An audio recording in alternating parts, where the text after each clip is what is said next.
Another week, another the week's news. The week's news on TVEnthusiast.com. It is the week of December 9, 2016. I'm your host, Tyson. Let's get started. First up, we have some new shows. FX has an untitled comedy in development, written by, starring, and based on the life of comedian Robert Kelly. This is from Dennis Leary's Apostle Production Company.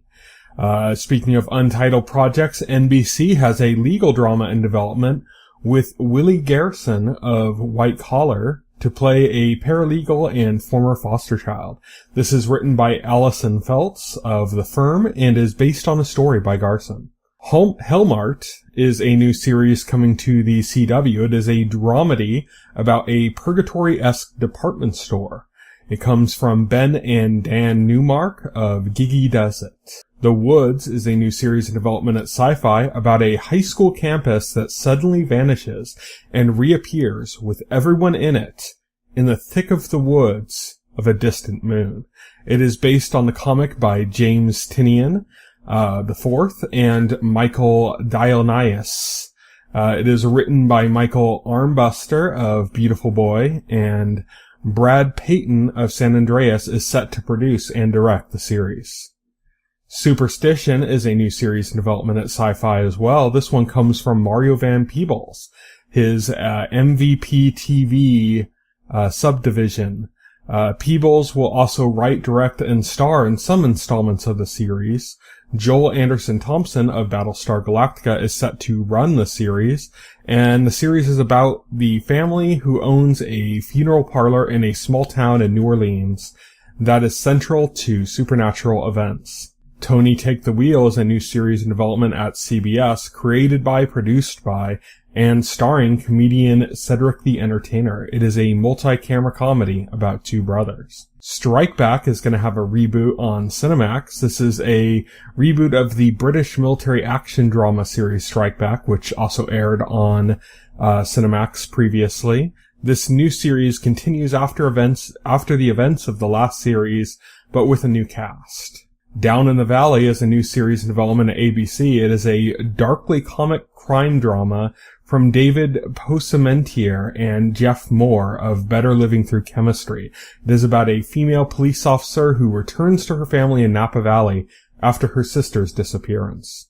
Glare is a new series in development at HBO, this one coming from J.J. Abrams' Bad Robot Production Company. This is a space drama written by Javier Gulan of The Dark Side about the colonization of a planet. Basket Case is in development at Fox from Jeff Easton of White Collar. It is a drama based on the book by Carl Hyacin about a former investigative reporter turned obituary writer. Shame is in development. This is an adaptation of the Scandinavian teen drama Scam? I'm not sure how to pronounce that. It is, the original was known for real-time narratives reflecting teen issues and featuring unknown actors. This is being developed by Simon Fuller, who you might recognize as a producer on American Idol's, XIX Entertainment, or I guess 19. Slingshot. This is a 6-part digital series from Marvel's Agents of S.H.I.E.L.D., starts on December 13th on ABC's website, and it follows Elena Yo-Yo Rodriguez from Agents of S.H.I.E.L.D. You can watch that on abc.go.com. Sega is working with Stories International and Circles of Confusion, who recently worked on Dirk Gently, to adapt several Sega properties for film and TV. Properties that are being considered include Shinobi, Golden Axe, Virtua Fighter, The House of the Dead, Crazy Taxi, Altered Beast, and Streets of Rage. Who knows how that's gonna go. Here are some shows that are up to be cancelled or renewed. Luke Cage has been officially renewed for a second season by Netflix. Hulu has picked up season 4 of Pivot's Please Like Me after Pivot's recent closure, and Rain has been cancelled by the CW after 4 seasons. As always, we have a lot of casting stories for you. Gracie Dezenai has been upped to series regular for her role as Clementine in CBS's Zoo.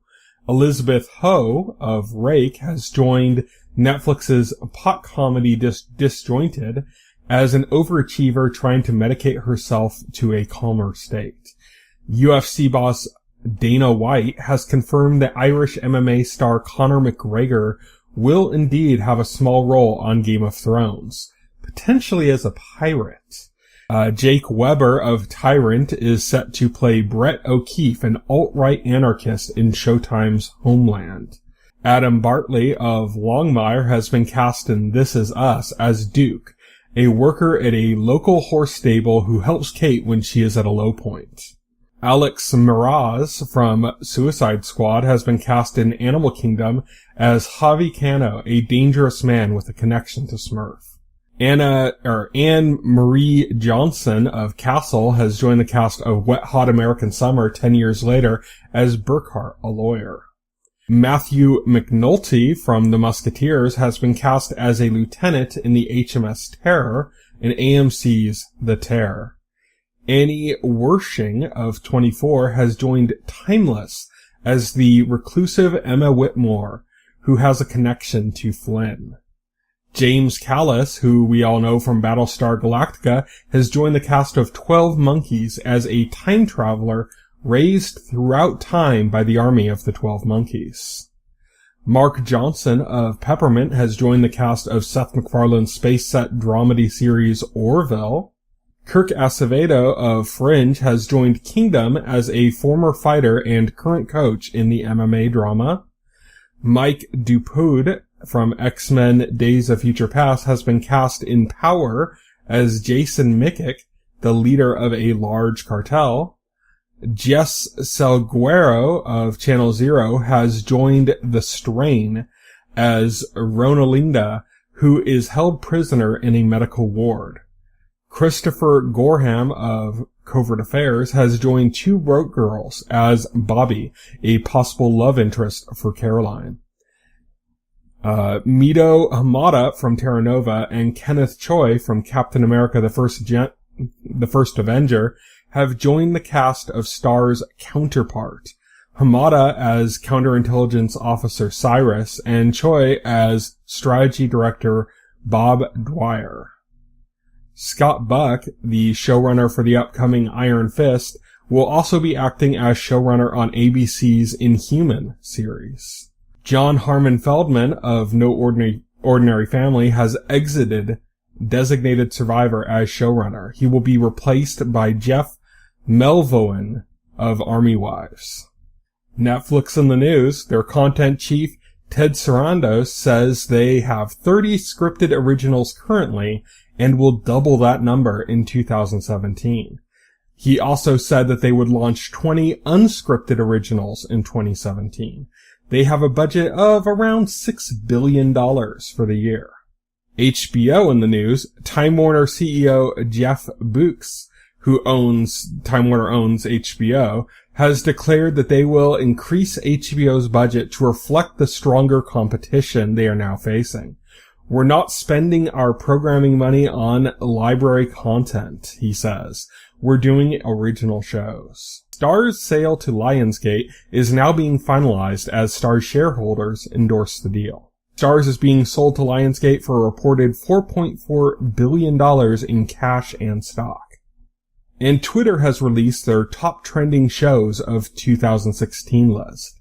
At number 10 is Big Brother Brazil. At number 9 is The Voice. At number 8 is Empire. At number 7 is Stranger Things. At number 6 is Orange is the New Black. Number 5, MasterChef Brazil. Number 4, Descendants of the Sun. Number 3, Grey's Anatomy. Number 2, The Walking Dead. And number 1, Game of Thrones. And now let's take a look at what's coming up on the horizon. Today, Friday, December 9th, 2016, Captive debuts on Netflix. Mozart in the Jungle returns to Amazon. Fuller House returns to Netflix, as does Club der Cavos. And White Rabbit Project debuts on Netflix. On Sunday, December 11th, 2016, The Hollow Crown, The War of the Roses airs on PBS, as does the Critics' Choice Awards on A&E. On Tuesday, December 13th, 2016, the digital series Slingshot airs on abc.go.com. On Friday, December 16th, 2016, The Man in the High Castle returns to Amazon. On Tuesday, December 20th, 2016, Andy Richter's Home for the Holidays airs on CISO. On Friday, December 23rd, 2016, Troll Hunters debuts on Netflix, Travelers debuts on Netflix, and Sense8 is going to have a Christmas special on Netflix. On Sunday, December 25th, 2016, Christmas Day, Call the Midwife is going to have a Christmas special on PBS, and Doctor Who is going to have a Christmas special on BBC America. And now it's time for the question. With Sega properties now being developed as TV properties, what video game do you think would make a good TV series? Thank you as always for tuning in to TV Enthusiast, the week's news.